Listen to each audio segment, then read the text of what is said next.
All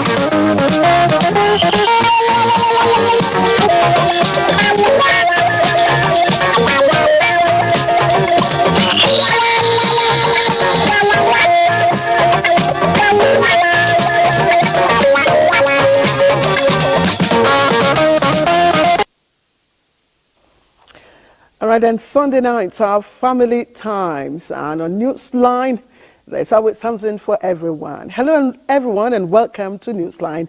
I am Claire Adelabu Abdul Rasaik, and as Franco Lise would say many, many years ago, also on this program, it's the Sunday tonic for the family. And tonight, our camera crew crisscross the country to capture stories that defy human logic. Now, money and sex, they say, are major marriage breakers, but research has shown that this belief may become or is now a cliche. But what may not be a cliche, at least not as yet, is the word nomophobia. Now, this is a psychological condition many people are in, but yet to be diagnosed. I must confess, I only also just learnt of it. Now, remember the song Sweet Mother, sang by late Prince Nico Mbaga in celebration of motherhood.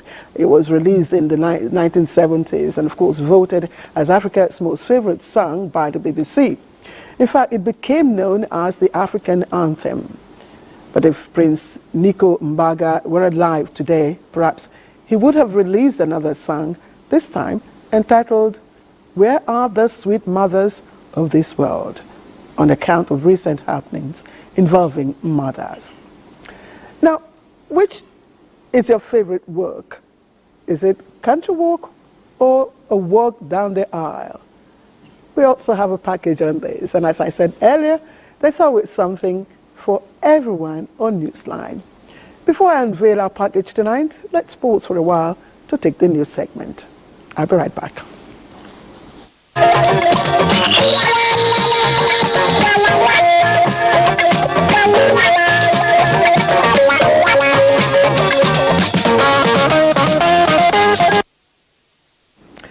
And we begin the news with bilateral ties, and President Bola Tinubu and President Lula da Silva of Brazil have met in Addis Ababa with discussions and comprehensive strengthening of bilateral ties in all fields.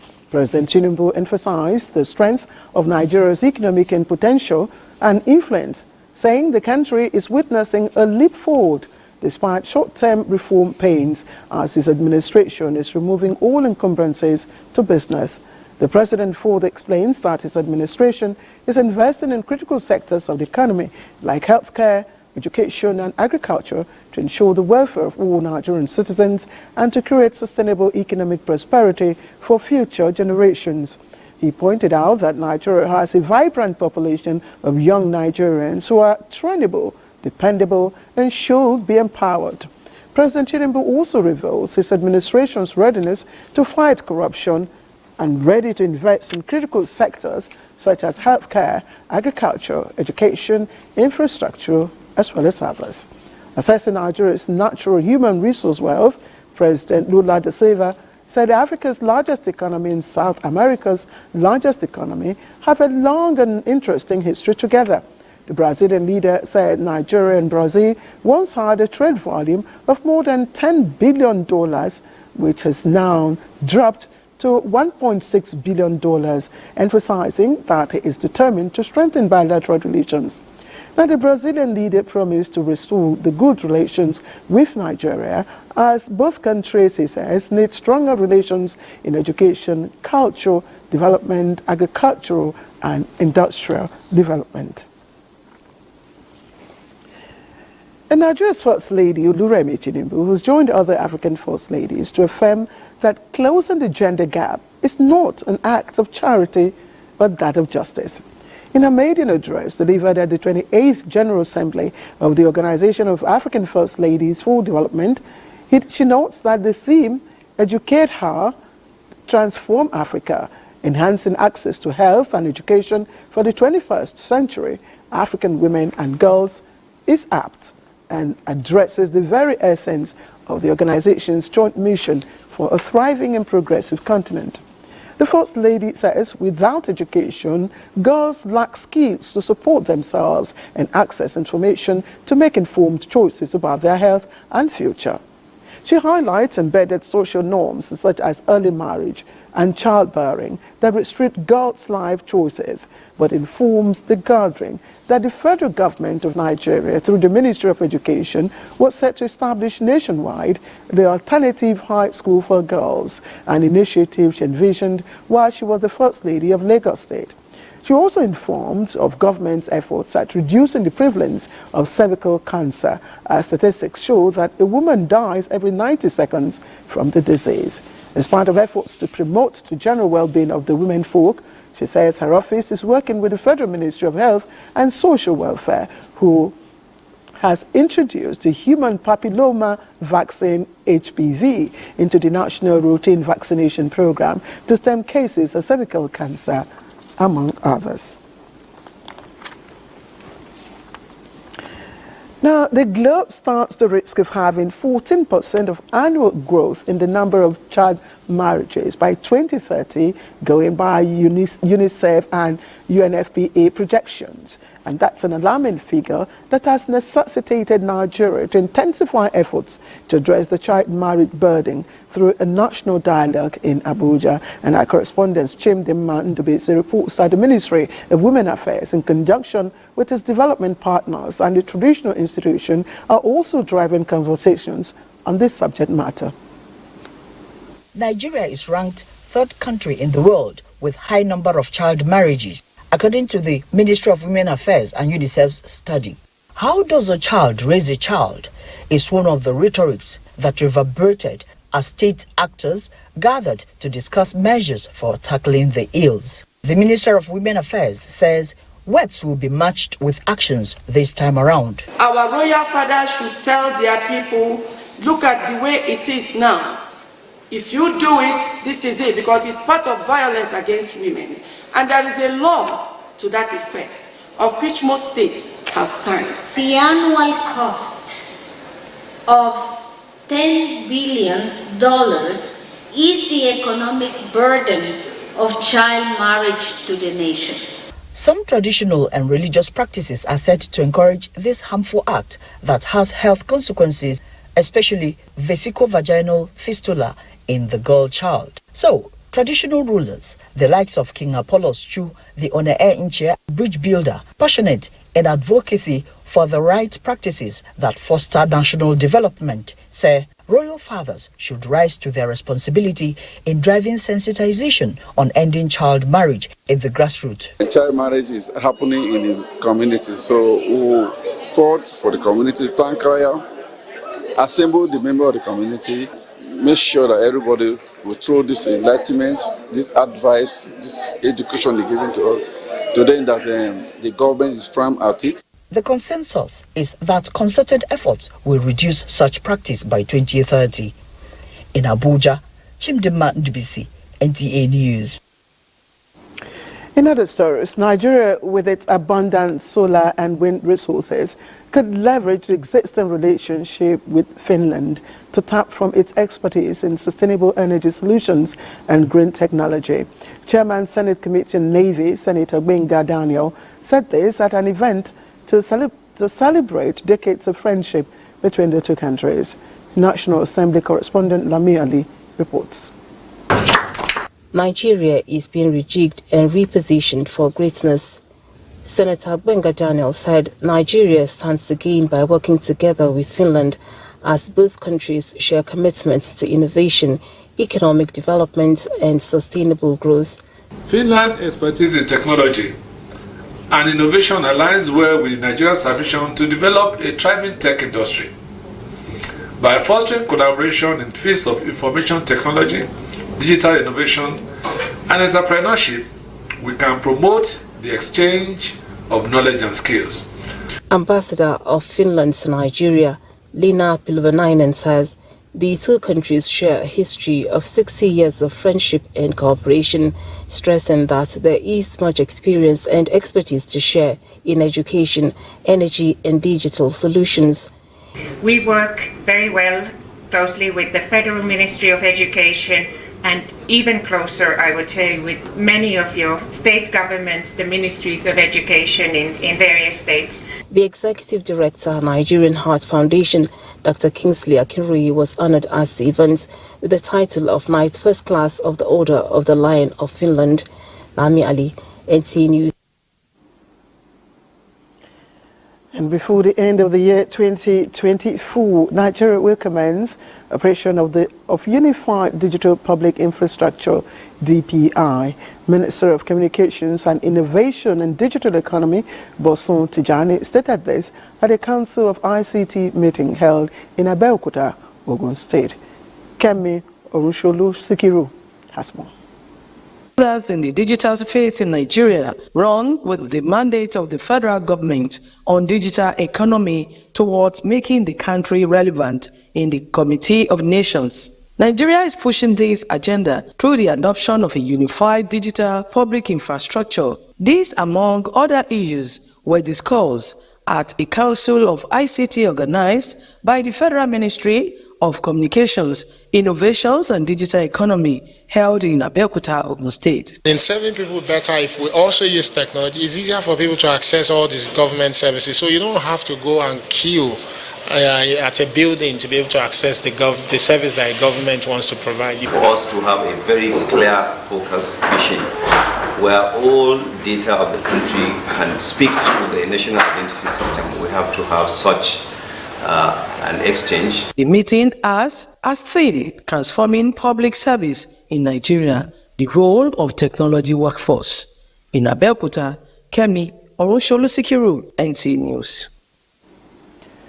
And the federal government says it will support Osun State in reviving cocoa plantations. This is coming as the state governor, Ademola Adeleke, says the state is ready to participate in the federal government's food security program. Musa Baba Aliyu has a report. Osun State is one of the top 3 cocoa producing states in Nigeria. However, most of the trees are aging, and there is the need to replace them with high-yielding and early maturing varieties. The state governor, Ademola Adeleke, says programs have been rolled out to revive the cash crop value chain. The governor is here at the Federal Ministry of Agriculture and Food Security to seek partnership and support from the ministry. And of course, I discussed about cocoa, because before the oil came, everybody had their own thing they do in different, section of the region then. So cocoa, we have revitalized cocoa, and that one is coming up. Livestock coming up and all that. So we have discussed, and the ministry has agreed, to help us. And of course, we will sign MOU to see how we can move forward. Minister of Agriculture, Abubakar says the federal government has resolved to work with states in all aspects of agricultural production. Osun State has expressed interest in the 3 crops, the rice, maize and cassava for the second phase, and we are going to support them 100%. The state is also interested in the agro-processing zones project being implemented under the African Development Bank. Musa Baba Aliyu, NTA News. The Minister of Information and National Orientation, Mohammed Idris, says President Tinubu is not overwhelmed by the current challenges facing the country and will not abdicate his responsibilities.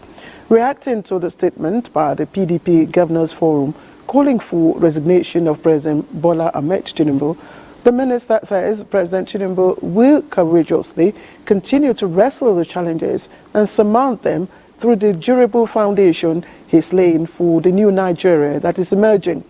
He says the PDP and its governors should not be seeking through the back door of intimidation what they have consistently failed to achieve by democratic means since 2015. Instead, he says, they should support the president's efforts at bringing economic relief to Nigerians. Mohammed Idris notes that the removal of the petrol subsidy, which was one of the main points of the PDP presidential candidate, has swelled the revenues of all states, including the PDP states, adding that the APC administration also cleared several liabilities left behind by the PDP government, which include subsidies claims by oil marketers, Paris Club reforms, unpaid pensions, gratuities and salaries, among others. Hence, it's called to support and complement the hard work of the President and his administration and stop the criticisms. Now, Special Advisor to the President on Information and Strategy, Bayo Ononuga, says the former Vice President, Atiku Abubakar, in an attempt to rubbish the foreign exchange policy of the Tinubu administration, got his facts muddled up again and failed to prescribe a better policy option to what Governor Olayemi Cardoso and his team are executing at the Apex Bank. Bayo Ononuga says it was not true that President Tinubu's meeting last Thursday with the 36 state governors was centered on discussing foreign exchange crisis and currency fluctuation, explaining that what was discussed in the main was food supply and how to drastically reduce the food prices. He says, contrary to former VP Atiku's claim, Cardoso CBN is implementing a raft of policies to stabilize the naira and end volatility in the market, and this is already yielding some positive results. It will be recalled that the Minister of Information, Alhaji Mohammed Idris, gave a briefing about the meeting, revealing highlights to State House correspondents. Now, operatives of the National Drug Law Enforcement Agency, NDLEA, have intercepted the consignment of cannabis concealed in a loudspeaker imported from New York, United States of America. Now, the NDLEA intercepted the goods at the Murtala Mohammed International Airport, Ikeja, in Lagos. Zenret Dingmom tells us more. The items intercepted include 60 bags of psychoactive substances, loud, including about 33 kilograms and other illegal items. 3 suspects were arrested in connection to the crime. Similarly, NDLEA also arrested a female lawyer, her boyfriend and her mother in connection to illicit business considered to be a family venture for a very long time, inherited by their late father.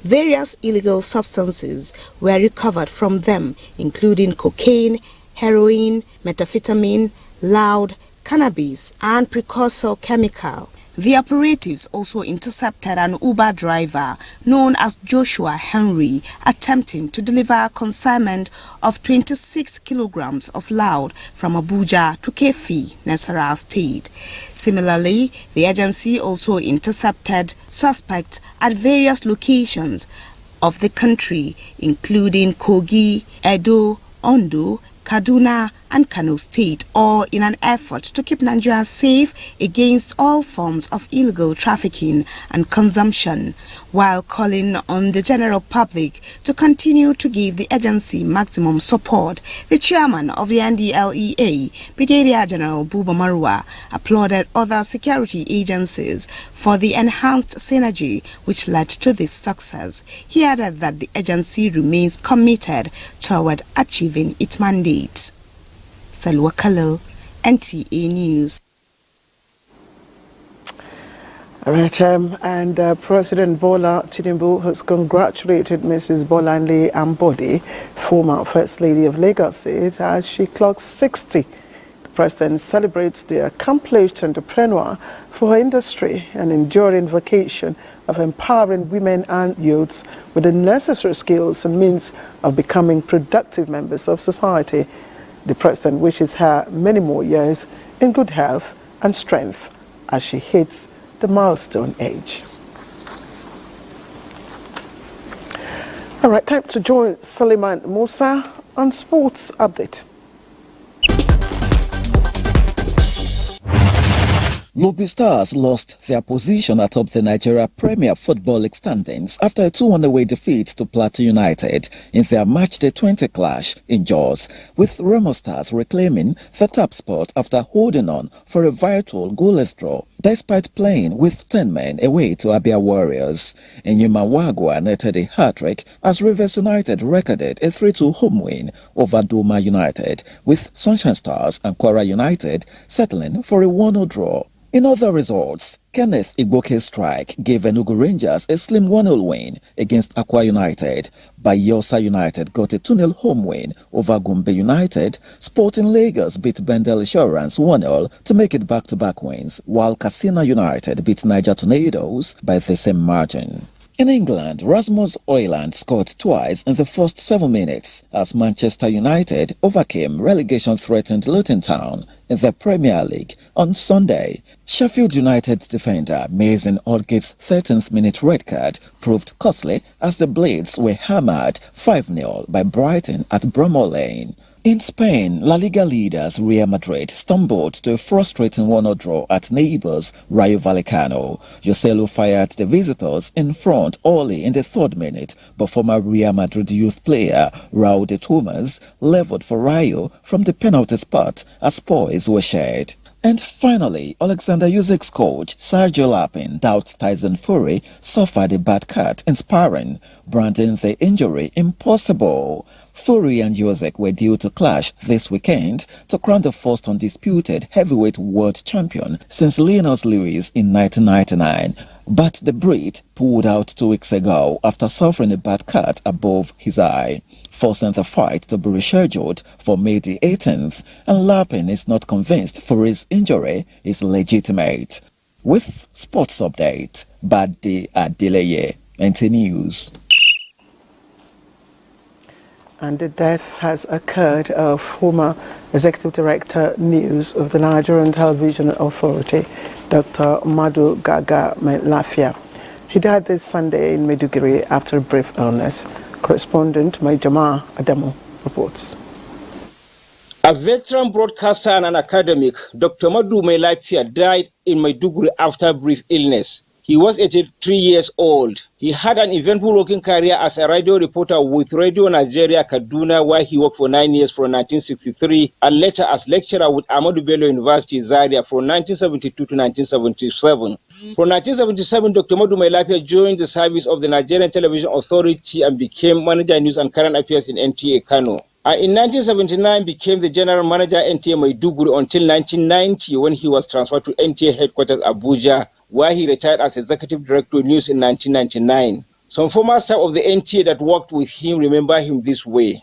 We worked under him for more than a decade, and throughout that period, we found him to be a very, very good administrator, a disciplinarian, and somebody that has interests of Borno State at heart. Within that period, he was general manager. Every staff liked. Everybody enjoyed working with him. Being a newsman and a good administrator himself, he was able to relate with everybody.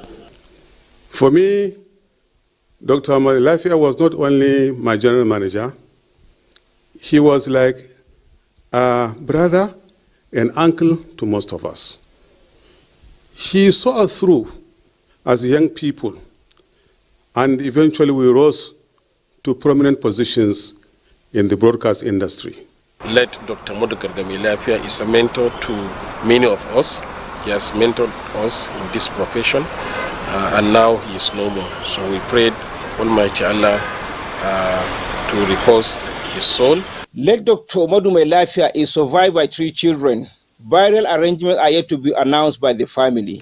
In Maiduguri, Majama Adamu, NTA News. And that's the news segment on Newsline tonight. We thank you for watching. Don't go away. Newsline will return in just a moment.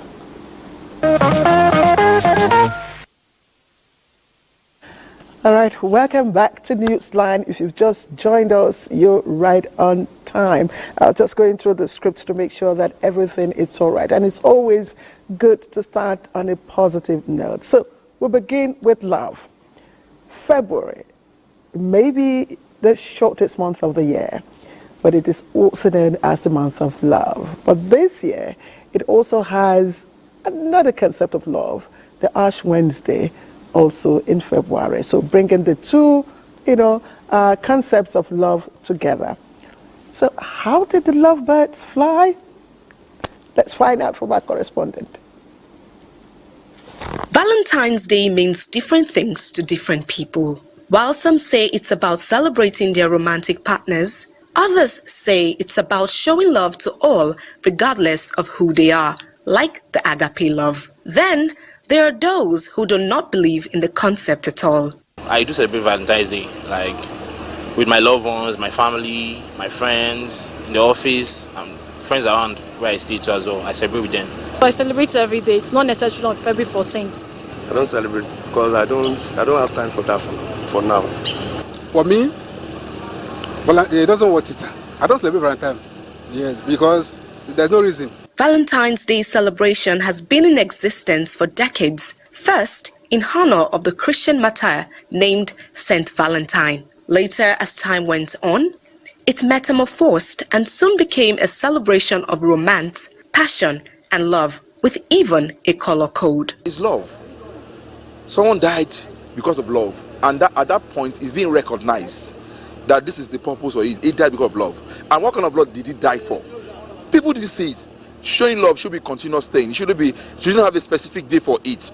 As this year's Valentine's Day clashed with Ash Wednesday, a Christian solemn event, some individuals decided to focus on holy love to one another. For others, however, the thought of Valentine's Day without romantic affection was a no-no. Meanwhile, some simply commemorated both. In the spelling of Valentine, at the middle is Lent. So today is just like God trying to tell us that love and everything is one. Every day is love. So I'm celebrating Valentine, yes.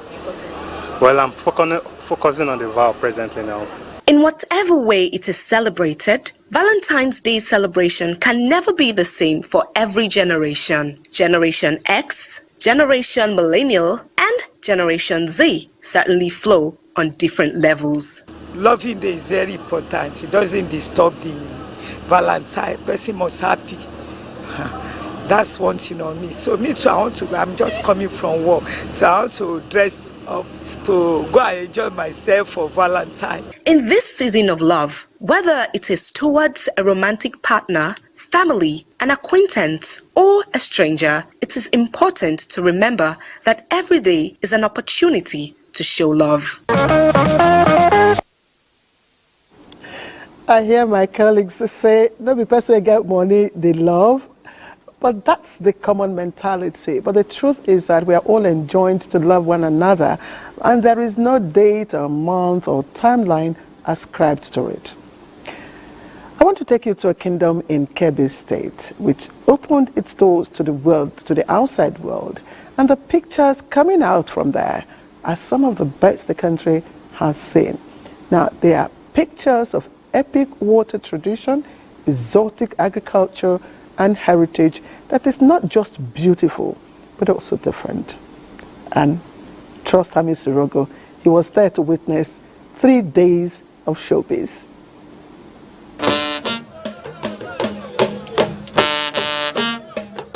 If the Emir of Yawuri in Kebbi State will have his way, his kingdom will be the ultimate tourism destination in Nigeria.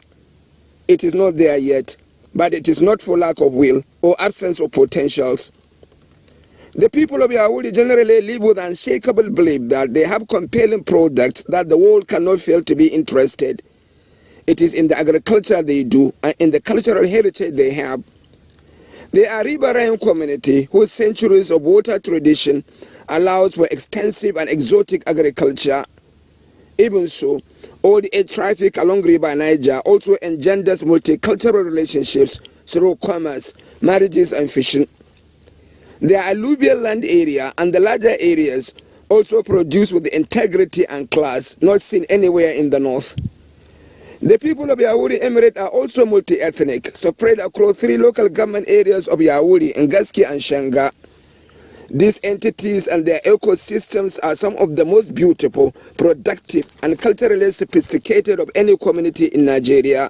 This, in part, is one of the driving forces that propelled their Emir, Muhammad Zayyanu Abdullahi, to hold the world every year to the display of their rare endowment.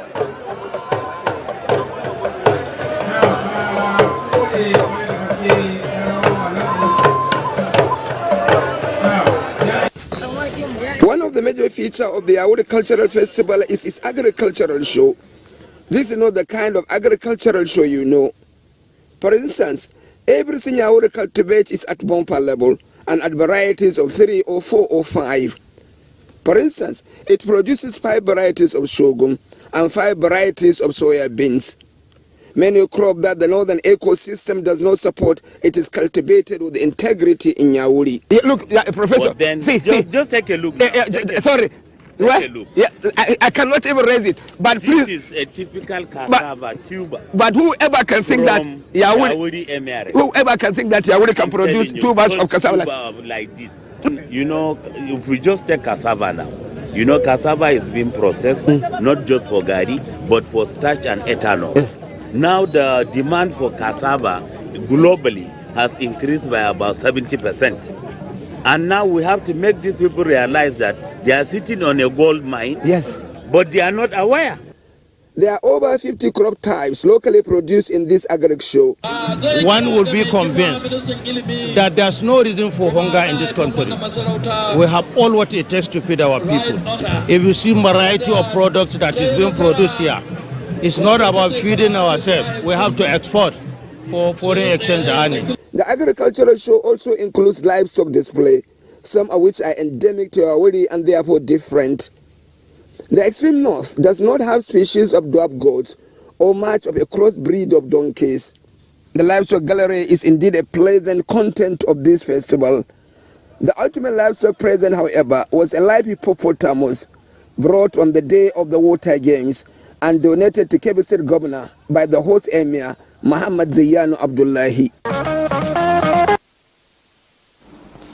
All right, vintage Rogo. Did you see that giant tuber of cassava? Even Rogo couldn't lift them. All right, let me move away now. And now, traditionally, military officers are only known for the protection of the country's territorial integrity and ensuring peace and security. Now, Lieutenant Colonel Abubakar Surajo Imam has broken this jinx as he recently made history by becoming a professor of mechanical engineering at the Nigerian Defense Academy in Kaduna. Now, with this feat, Lieutenant Colonel Abubakar Surajo has become the first professor among 7 personnel in the history of the Nigerian Army. Suleiman Kodogi was at the reception held in his honor by the state government, family members, and close associates in Katsina. For Newsline. Nigerian Defense Academy recently conferred the title of a professor on Abubakar Suraji Imam, a lieutenant colonel and the head of the Department of Mechatronics Engineering at the institution. For many Nigerians, it came as a surprise, but for Professor Abubakar Suraji Imam, an army officer and an indigene of Kankia in Katsina State, it is a dream come. Lieutenant Colonel Abubakar Suraji Imam joined the Nigerian Army as a member of Short Service Combatant Corps 32 and was assigned to the Nigerian Army Corps of Electrical and Mechanical Engineering, a later converted to regular commission, and served in numerous units of the Nigerian Army. Presently, he is an examiner and member Central Selection Committee for Masters and PhD candidates sponsored by the Petroleum Technology Development Fund. The recognition does not only honor Professor Abubakar Suraji, but highlights the commitment of the Nigerian Defense Academy to acknowledge and reward outstanding performers within its academic community. He is a humble person that is always ready to learn, with a lot of entrepreneurial skill. On his part, Katsina State Governor Diko Umar Rada, Professor Abubakar Imam, has done the state and indeed the country proud. We are behind you, we support you, and we give you all the necessary cooperation to succeed in your life. For many, this great and historic achievement can better be imagined. As a military personnel, and become a professor at the same time, it is something very commendable, something that we all have to rally around him. It was not easy, really, but alhamdulillah.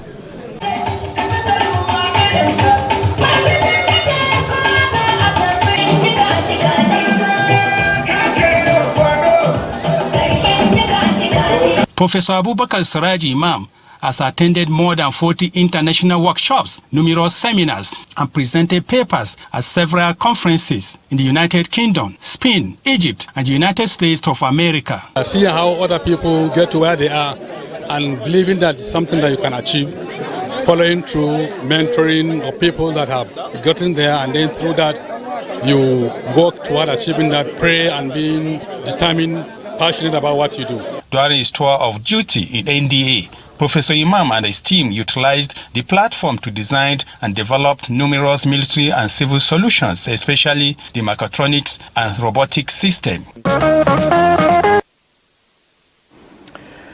All right, this is Newsline, and we thank you for always staying with us. Let's take a first break now. We'll be right back in just a moment. And you're watching Newsline on the network service. Now, the recent visit to Kano by Nigeria's First Lady, Oluremi Tinubu, holds beautiful memories that will linger on for some time to come. Now, not just for the people of Kano, but also for Mariam Abacha American University academic community. In the first instance, it was considered a homecoming for the First Lady, who spent 1 year serving her fatherland for more than 4 decades ago. The highlight of the event was the honor bestowed on the First Lady by the Mariam Abacha American University of Nigeria. And our correspondent Abdullahi Mustafa, in the, of course, the incoming report, captures the beautiful moments. It was initially planned to be a normal working visit that may not exceed 2 hours. However, from the airport reception, it turned out to be more than just that. A warm reception and a rousing welcome for Nigeria's First Lady, Oluremi Tinubu. Deputy President of the Senate, Barrow Jibril, Governor Abba Kabir Yusuf and cabinet members, FCT Minister of State Maria Mahmood, former Women Affairs Minister Pauline Tallen, and wives of 17 state governors all joined to make it more colorful. Along the streets and on arrival at the Mariam Abacha American University of Nigeria, at the instance of which she came to Kano, were cheerful residents. Awaiting her blessings and official inauguration is a mighty edifice housing departments that train future professionals in dealing with the customs, practices and rules of the conduct of a state, the Oluremi Tinubu School of Law building.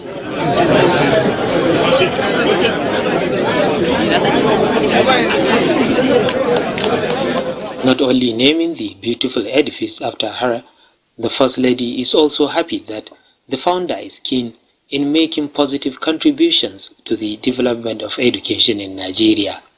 Once again, I express my gratitude for this honor, and I look forward to witnessing the continued growth and success of this great institution. May we all continue to be champions of education, good governance, and positive change in Nigeria. She announced a 50 million naira endowment for best law graduating students as part of her contribution to the promotion of academic excellence.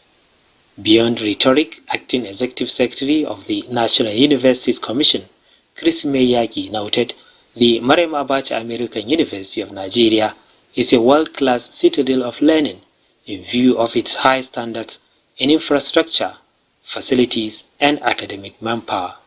Professor Gonzo is one of the few successful and now a serial entrepreneur in Nigeria who have dedicated their time and resources to the development of the university enterprise. Founder and president of the Maun Group of Universities, Professor Adamu Abubakar Gorzo, thanked the First Lady for being part of history of the institution, assuring of continued commitment to providing affordable and conducive learning atmosphere in the institution.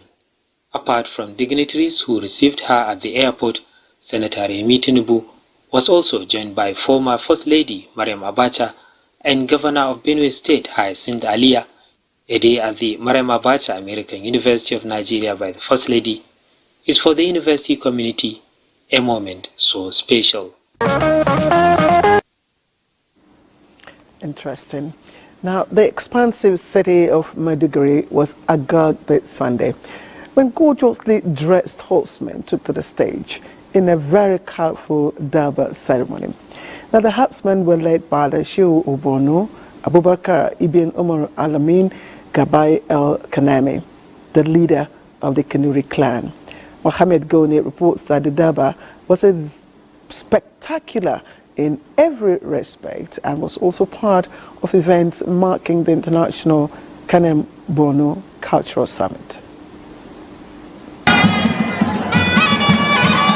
The Kanem Borno Cultural Summit brought together delegates from various states within Nigeria and from countries within the Lake Chad region and beyond that include Chad, Niger, Cameroon, Benin Republic, depicting the historical ties that bound them to the famous Kanem Borno Empire in spite of the artificial boundaries created by colonialists. The Grand Durbar procession was led by the contingent of the Shehu of Borno, Abubakar ibn Umar Garba El Kanemi, followed by that of the Waziri of Borno, Motawalli Shatima Abubakar, as well as 13 out of the 59 district heads of Borno Emirate, taking turns to display horsemanship and dancing to the rhythm of the royal bands to the admiration of the dignitaries, visitors and guests across the globe.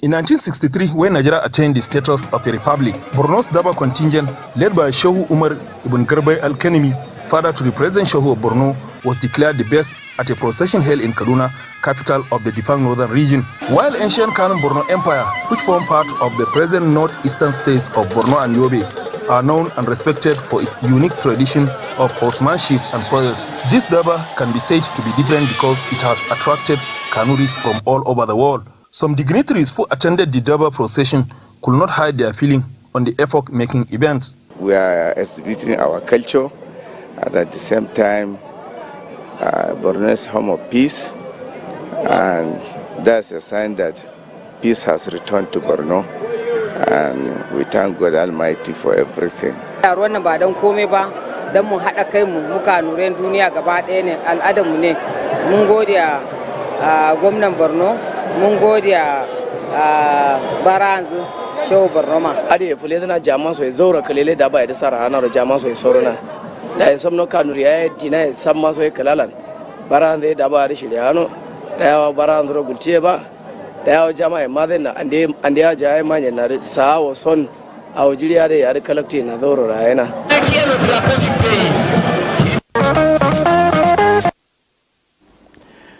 All right, now one of the most inspiring quotes I have ever heard about soldiers is, and I quote, "Born to fight, trained to kill, prepared to die, never will, keep low, move fast, kill first, die last, one shot, one kill, no luck, pure skill." Those are really attributes we identify with a soldier whenever we see them, especially those of them in the front line of battle. We see them as very serious people. But the truth is that soldiers also do have a soft side to them, and most especially a very good sense of humor that make you almost forget the soldiers in them when you say them. Our next story from my Malari cantonment in Maiduguri validates the adage, which of course we all know, that no work and no play makes Jack a dull boy. Here is Zainab Adam with the report that the 2023 annual West African Social Activities, known as WASA, was an uproar of merriment. Security is said to be everybody's business, requiring both military, paramilitary, and civilians' involvement. This collaboration cannot be possible without a viable platform for interaction from time to time. As such, the Nigerian Army age-long tradition of West Africa social activities, WASA, initiated by the colonial masters, is sustained by the Nigerian Army to foster unity and showcase Nigeria's rich cultural heritage that binds its people wherever they live. The success and relative peace we celebrate today is therefore a testimony to the commitment, dedication, and professionalism of all troops. I would like to thank the President and Commander-in-Chief of the Armed Forces for his strategic guidance to the Nigerian Army and indeed the theater of operation. My appreciation goes to our host, a visionary leader with genuine passion in the person of the Executive Governor of Borno State.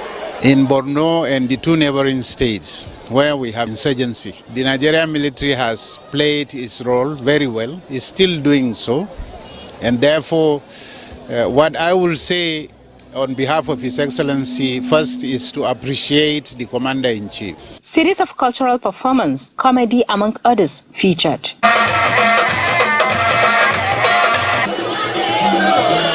Coming from where I am, the military has been very key in the protection of civilians. I would use this opportunity to call on them to step up. We are here to celebrate with them, and we wish them all the best in their operations. A tug of war between female soldiers and officers' wives attested to the fact that while the troops are protecting lives and property as well as territorial integrity of the nation, their wives replicate same capacity at the home front. The governor, Professor Babagana Omar Azlim, represented by the secretary to the state government, Bukar Tijani, lighted the bonfire to signify a new era as Wasa marks the end of all activities in 2023, ushering in 2024. The governor affirmed that the armed forces are not just defenders of borders, but ambassadors of peace and symbols of hope in the face of adversity. Hence, pledge commitment to supporting them at all times. Of course, soldiers are human beings also, and no work and no play always make Jack or Tom or whoever a dull person. Now, let's turn to the English dictionary for the meaning of this word, turban. And it says, a long piece of cloth worn around the head, usually by Hindu or Muslim men. But within the Nigerian context, turbaning expresses a social, cultural reality. It's a kind of ceremony, one of our rich cultural heritage that will never go out of fashion. Kaleidoscope of colors, stunts, dance by monkeys and hyena are all exciting features of a turbaning ceremony and rooted in our culture, identity, and heritage. Here is correspondent Muazu Hassan, who witnessed the turbaning ceremony of Aldo Sule Katagum, former Bauchi State Deputy Governor, as the 9th Waziri of the Katagum Emirate in Bauchi State.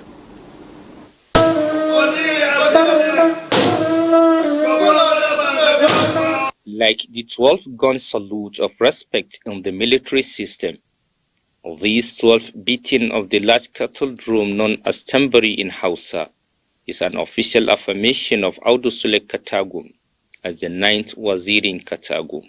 After the official turbaning by the 12th Emir of Katagum, Umar Farouk, the 9th Waziri of Katagum ride his horse in a mini daba to his residence. Of the occasion draw in dignitaries and personalities such as Minister of Foreign Affairs Yusuf Maitama Tuga and Chief of Staff in the Office of the Secretary to the Federal Government. It's a man I've known since his youth. We were in capital school together and grew up as childhood friends. So I know the choice by His Royal Highness to make him Waziri is a very, very good choice. I am here to represent His Excellency, and he asked me to express his appreciation to the Emir and his congratulations to the Waziri of Katagum, who happens to be a close confidant and close associate of him.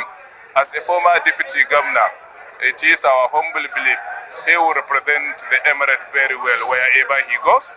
Is for me to assure the Emir of Katagum, as well as the good people of Katagum Emirate, that whatever that is expected of a Waziri, I am assuring them that Waziri Abdu Sule Katagum will fulfill all that. There was a colorful dinner for the guests in appreciation for their best wishes and support by the 9th Waziri of Katagum. And you can see from the number of people who are here from all over the country, it is a well-accepted appointment, and I hope and I pray that I'll have the strength and the wherewithal to carry out this responsibility. So I thank everybody. Waziri of Katagum Emirate is the chairman of the kingmakers and the emir's advisor on any of the key traditional titles. It is said that a man's true beauty lies on the turban, which is a crowned honor. We are now wishing the new Waziri of Katagum more blessed years of wisdom. All right, time to take you to Ilorin, the Kwara State capital. And it was a gathering of prominent indigenes of the state as the Emir of Ilorin, who's also the chairman of the Kwara State Council of Chiefs, Alhaji Ibrahim Sulu Gambari, hosted Council of Ulamas, traditional chiefs in the Ilorin Emirate, family members, friends and well-wishers of Commissioner of Police Moshood Olorundare Jimo at a special prayer session organized in his honor by the Emir. Now, the special prayer session was to seek Allah's protection and grant the former Force PIO Police Headquarters, Abuja, who was recently elevated to the rank of Commissioner of Police, wisdom to carry out his new assignment successfully. Ahmad Fulani captured the prayer session for Newsline. The Chief Imam of Ilorin, Sheikh Muhammad Bashir Solim, leading others in his special prayer session. The Chief Imam and others invoked Allah for his protection on CP Moshood Jima and prayed Allah to bless him with leadership qualities to make him excel in his career.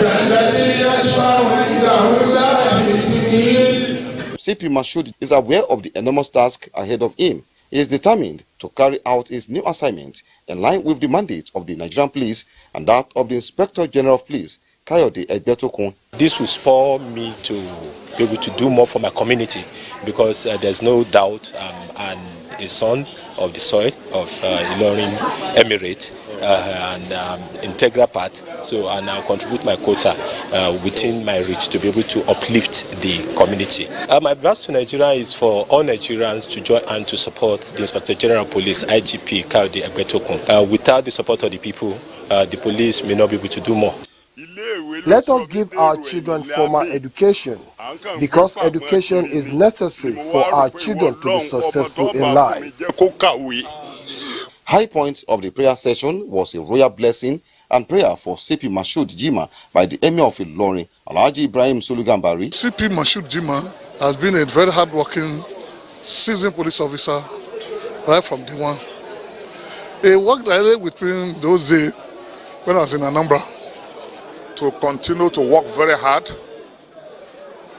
to continue to be very prayerful, to continue to be very humble as he is being.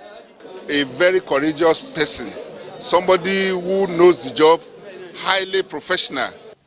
Until his new appointment, CP Moshood Jima joined the services of the Nigerian police in May 2000 and started as a cadet ASP in training attachment, Sabongeri, Katsina State.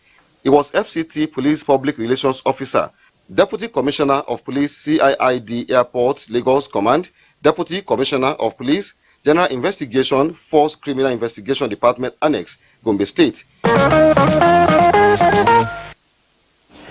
Congratulations to the newest Commissioner of Police, CP Moshood Olorundare Jimo. And let's go for another commercial break. Newsline returns presently. Welcome back to Newsline. If you've just joined us, you're right on time. Have you ever heard of the word horsemen? You probably have, but don't realize them. But just a minute. It is generally believed that money and sex are major marriage destroyers. But research has shown that in modern environment, that may have become a cliche. And I'm going to quote a psychologist and researcher, John Gottman, who identified what he calls harbingers of or marriage destroyers. And he names them as the 4 horsemen.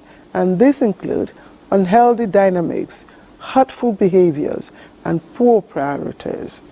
So, which of these dynamics played out in our next story? Let's find out from our correspondent, Mukhtar Wowo, who's been investigating a recent incident involving a woman who killed her husband just 2 weeks after marriage in Niger State. The deceased young husband, Abdul Qadir Ahmad, and his suspected wife, Aisha Aliyu, were said to have been together right from their primary school days, resulting in a relationship which metamorphosed into marriage. After she introduced the deceased to us as her intended husband, we asked her severally if she loved him, and she answered in the affirmative. We would not have agreed to that marriage if they didn't love each other. The testimonies by the parents of the couple corroborate the video clips of their wedding. 5 weeks into the marriage, love turned sour and ended in tragedy when the wife allegedly stabbed the husband to death. They used to have disagreements at night when it was time to get intimate. On that fateful day around 1 a.m., I heard him screaming. Before we rushed him to the hospital, he died. She ran away after the incident. We have searched for her everywhere, but have still not found her.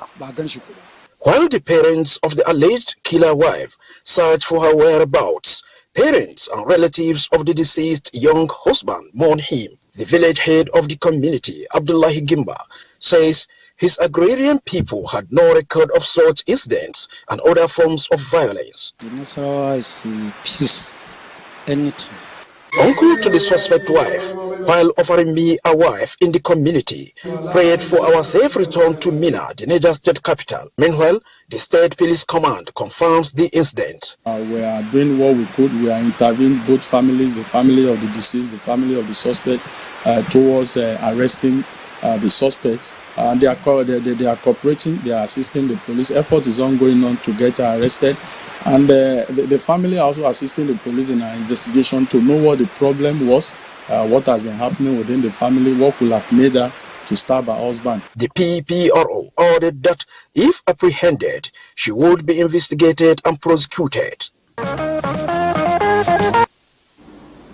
Quite unfortunate. We also turn attention now to Dotse, the capital of Jigawa State, which has for some time now enjoyed the status of being one of the most peaceful cities in Nigeria. NTA correspondent Mohammed Musa Askira reports that unfortunately recent happenings in that town may affect this narrative, as the State Police Command confirms a case of culpable homicide of a renowned food vendor known as Esther Adekonla.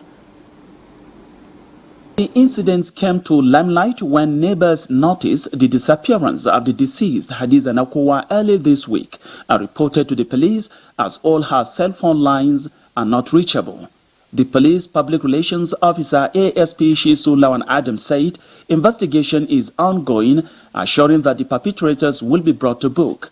So when we get the information, we rushed to her house, and we found that the house was locked. So we forced the door to open. When we entered the house, we seen her laying down in full of her blood, with a deep cut in her heads and necks. So we take the corpse and the injured girl to hospital. Then she is responding to the treatment, but the corpse was transferred to Amin Constitutional Hospital for autopsy. A visit to the house of the deceased shows families and associates in mourning mood, receiving sympathizers over the unfortunate death. God gives and God takes. But based on what we saw, it was an assassination, which is barbaric and is very terrible. The deceased Hadiza Nakowa, who was a proud owner of a popular restaurant in Dutse, was described as peace-loving and friendly person in Dutse, the capital of Jigawa State. All right, let's turn attention now to Yando Tundaji in Emirate in Safi local government area of Zamfara State, where another unfortunate incident occurred.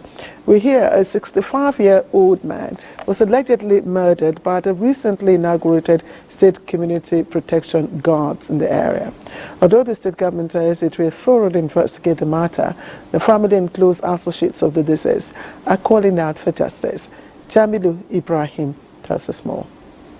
Tragic situation indeed for the family and close associates of a 65-year-old farmer Magaji Lawali of Endo Todaji community in Safe local government area of Zamfara State, who was allegedly tortured to death by the recently inaugurated state community protection guards. Late Magaji was said to have been invited by the Safe local government office of the guards over an allegation. Eldest son of the deceased said his father was detained at the guards' custody for many hours and only for the family members to pick his corpse at the mortuary of the Safe General Hospital the following day.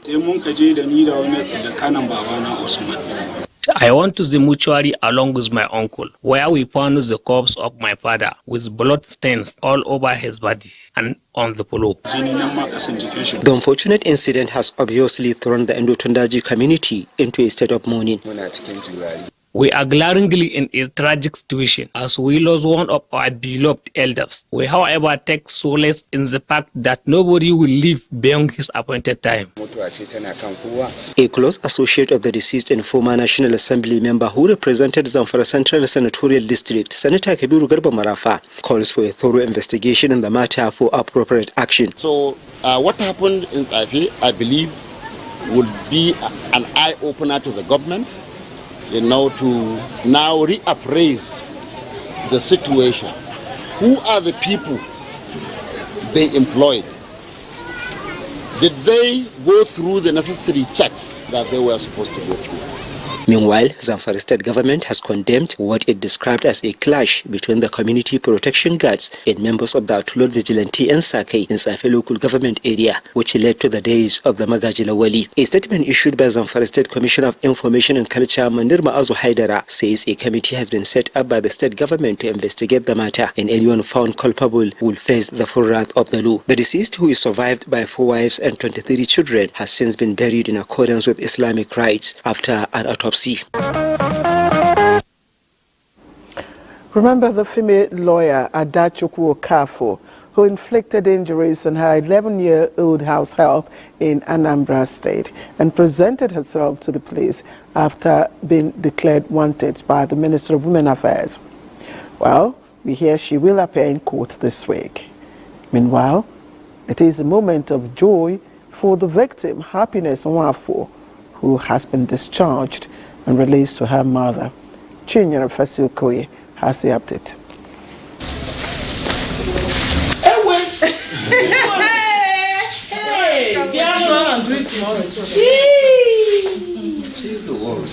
Wow, you people did wonderful job. See the side though. I am so happy, though still not too happy because of what I learned, But I know that God, being a little girl, I'm not into medical line, but I pray that God should help her in future because of the things the woman did to her. That was the situation at the Enugu General Hospital in Anambra State when the Commissioner for Women Affairs and Social Welfare, Ife Obinaba, and her team paid on-the-spot visit to ascertain the current state of Happiness, who the medical team say is set to be discharged. I feel happy. I thank the Commissioner for their support and care. I'm very happy, very glad. I thank the Commissioner. We make my pikin still alive today. I give government everything to take care of the woman.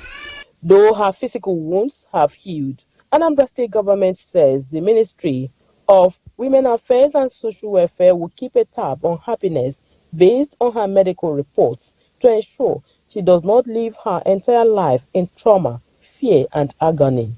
Meanwhile, Adachukwu Okafo, who inflicted the injury that led to the admission of the little Happiness in the hospital, has finally submitted herself to the police after being on the run for more than 2 weeks. She turned herself in.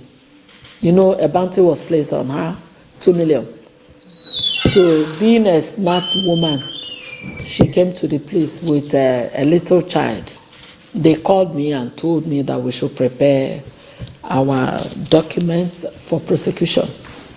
So at this point, we are trying to gather everything together so that we will proceed. By next week, unfailing, the prosecution will take place. Going by the story of the biological mother of Happiness, who has no legal husband, no meaningful source of income, and has 3 other kids, the commissioner warned women to live careful life and bear the number of children they can cater for. We must appreciate the Anambra State government, especially the Office of the Commissioner for Women Affairs, and we look forward to justice being served. Now, when a suckling baby looks into its mother's eyes, it finds pure love that cannot be replaced. Now, that's why a mother is described as someone who can take the place of others, but whose place cannot be replaced. Now, this next report questions that act of motherly love. Last week, we brought you a story about a woman who was caught trying to sell 2 of her teenage sons. Now, 23-year-old suspect, Blessing Obiagbaso, was also arrested for allegedly selling her 1-week-old baby. One then wonders, where has motherly love gone to? Again, we join Chair Fesiokoye for this report. The arrest of this alleged 23-year-old suspected child seller, who says she works in a hotel at Nnewi, followed a tip-off from a whistleblower. That fateful day, a particular number whistleblower started calling me, calling, then said, pick your call. Then I picked and I returned the call. The person said that he was a whistleblower, that he was calling from Nnewi, that there's a particular girl that is into the business of giving birth and selling, that she has sold 2 and gave birth to this particular one. The suspect, however, denied selling her children, while the first 2 she also had out of wedlock are staying with her boyfriend, who she claimed impregnated her. I had this baby on January 8th at Nnewi and gave him to my friend to help me take care of him, as my boss in the hotel would not allow me to bring him the baby. So, where rumor was making the rounds that I sold my baby, I called the woman and she brought back my baby to me before I was arrested. When asked about her parents, she said, I and my parents have not been in good terms for a long time. My mother said she has disowned me, so they're not even aware of this my last pregnancy, but for the other 2. For now, the Ministry of Women Affairs and Social Welfare has taken custody of the little baby while investigation continues.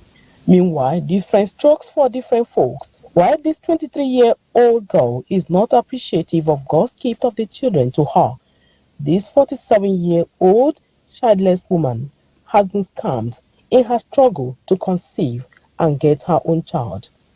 What a world. Since May 2022, I was paid to pay 1.5 million, but at the end of the day, the man said I have to add more money, so I had to add 450,000.